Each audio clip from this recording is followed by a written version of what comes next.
The giant called resentment.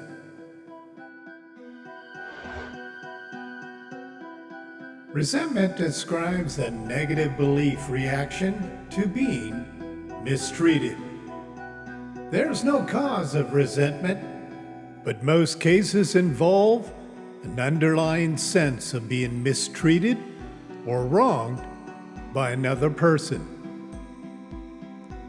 The belief results in taking on the sin of another and using it as a weapon to punish the offender. Experiencing frustration and disappointment is a normal part of life for the believer and the unsaved. When the belief becomes too overwhelming, it can contribute to resentment. When this happens, trust and love in relationships are broken and sometimes never repaired.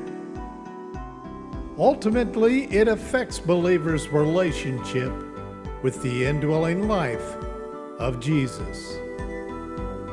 The giant of resentment causes God's children to choose to slip into bitterness. Bitterness instigates revenge, and revenge is paying another back for their sins, thus causing the believer to take from God his role in judging others or taking action on revenge when he deems it necessary. Overall, it is a lack of forgiveness. While we won't find the word resentment in most translations, it is a modern term to describe bitterness. However, the word resentful is mentioned once in the New Testament. Paul's famous love chapter to the Corinthians communicates this nasty habit. Being resentful is a depiction of hate. When hate is present, love is absent. Since love is patient, kind, not rude, nor rejoices in the wrongdoings of others, resentful people are impatient, mean, rude, and insist upon having their own way while taking pleasure in harming others with their disdain looks, attitude, or actions, minimally in their ability to hold a grudge for great lengths of time. You can read this passage in direct opposite to discover the description of bitter people. People of love. Love is patient, love is kind, love does not envy or boast. It is not arrogant or rude. It does not insist on its own way. It is not irritable or resentful. It does not rejoice at wrongdoing, but rejoices with the truth. Love bears all things, believes all things, hopes all things, endures all things. That's 1 Corinthians chapter 13, verses 4 through 7. On the other hand, people of resentment might live it out this way. Hate is impatient and unkind. Hate is jealous and boastful, arrogant and rude. It insists on having its own way. It is easily irritable and resentful. It rejoices at wrongdoing while rejoicing with lies. Hate refuses to bear the burdens of others, believes lies, questions all motives, hopeless in all things, and refuses to endure all things. The word believes in our passage is the Greek word logizoma. It is the biblical word for accounting, bookkeeper, calculating, or reckon. When used in the description of love, it records the truth about another or general happenings in life. When used in the description of hate, it is recording the lies or the offenses of others in the recorded book. In both cases, the recordings are entered with permanent ink when viewed through love. This is a good thing. However, viewing through hate becomes next to impossible for the accountant to let the offense go. Payment is due, and they will be relentless in making others pay their debts to their account. Love erases sins, while hate makes others pay their debt in full. Here are a few of the records noted by hate-filled people. 1, they do not accept me the way I am. 2, they took advantage of me. 3, they put me down. 4, they make me feel stupid. And finally, they don't listen to me. Resentment leads to the lie that they can't let go or forgive another of an offense. Due to the level of the perceived offense, they view the wrong as unforgivable. They dive deep into anger, frustration, hostility, bitterness, and the relentless ideation of discomfort in their presence. These beliefs morph into a constant state of unbearable self-life contracts that restrict them from forgiveness. Resentful people are obsessive people. Most of the time, resentment leads to an inability to stop thinking about the event and offense that caused their perception of the offense. These reoccurring negative thoughts may take over and haunt them for long periods, sometimes unto death. The giant of resentment soon converts them into their own worst enemy.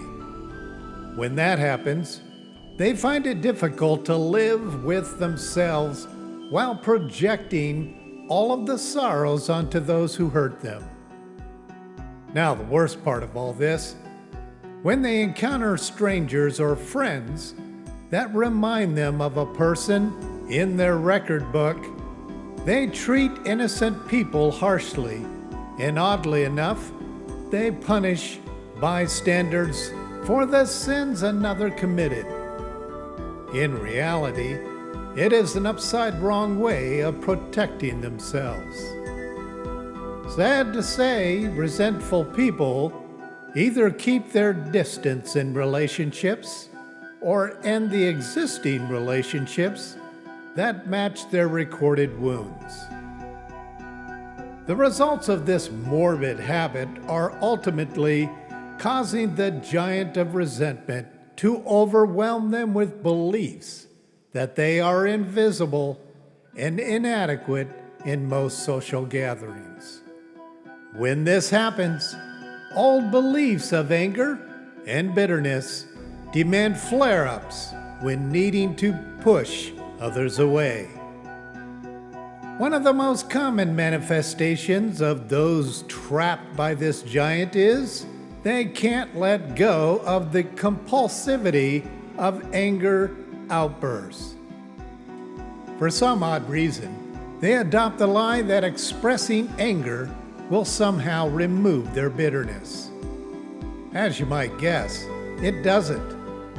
In fact, it launches revenge, which soon becomes a habitual act of hate. After a while, holding on to such a high level of negativity takes a toll on their belief system in Christ. While young, they can carefully wrap their resentment into Christianized logic and reasons. However, as they grow older, their crafty methods of illogical lies convert them into crabby old people. The expense of resentment is costly. It suffocates the future by obsessing over the past while haunting them in the present.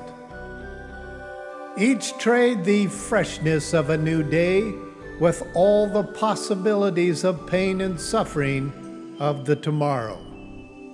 Frankly, it eats away at the future promises of God in the day they are living, gorging themselves on the promises of God in a memorized rote method, pumping themselves up on the promised bread of tomorrow. The irony is, it never satisfies them.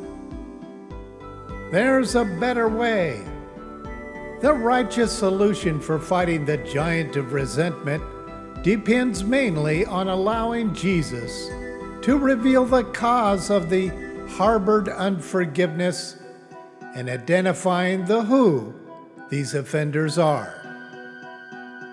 The path of healing involves forgiveness in Christ alone, and finding His way of releasing forgiveness, peace, and empathy for the offender. In doing this, you can move on with your life in Christ. Here's a special note. It is impossible to forgive without Jesus releasing His forgiveness through you. Remember that old beliefs will come up when you consider defeating this giant and moving on from resentment. Count on it. When you first try to let go of resentment, it's normal to encounter the devil's lies to create resistance, fear, and anger, especially when resentment has bound you as a lifestyle. Some people use resentment as a self-life, flesh-coping mechanism to help them deal with painful and difficult memories.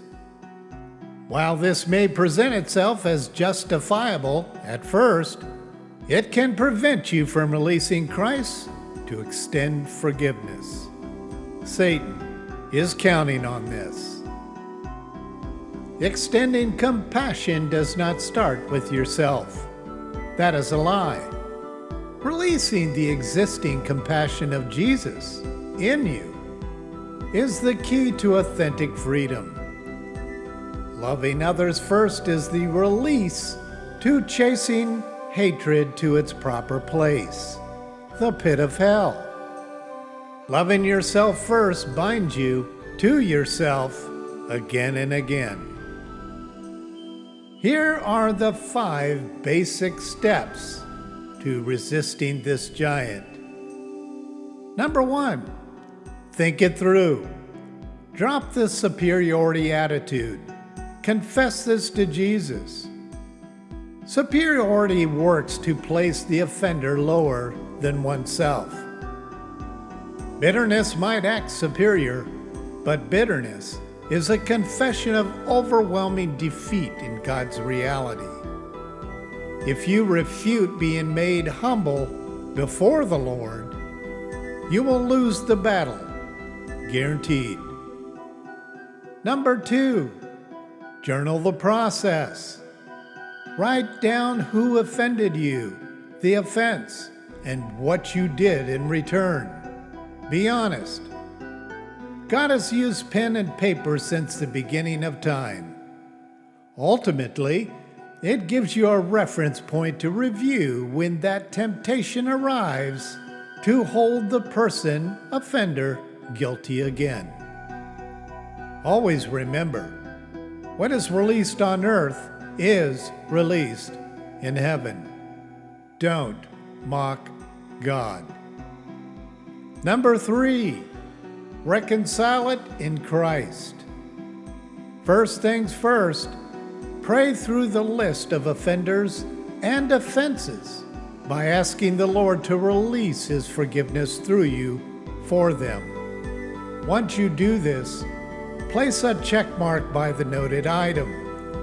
The mark reminds you later that you have placed these items at the Lord's feet. Leave them there.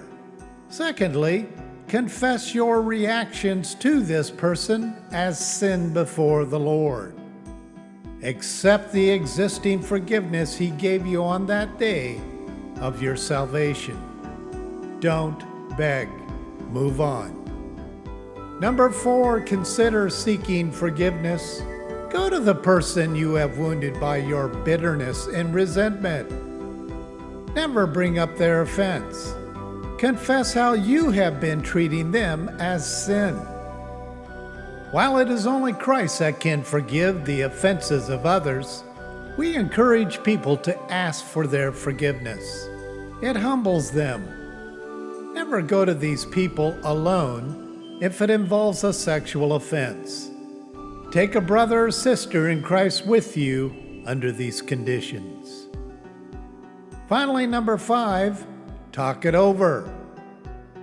Many times, not always, the confession ignites talking things over with the offender and you as the offender for your reactions. Again, please don't bring up their sins. If they confess and ask for forgiveness, tell them in Christ you forgive them. If they belabor their excuses for what they did, respond with, "I understand. I don't need to know the details." For the most part, these meetings should be short and sweet. Get in and get out, and save deeper discussions for rebuilding the relationship.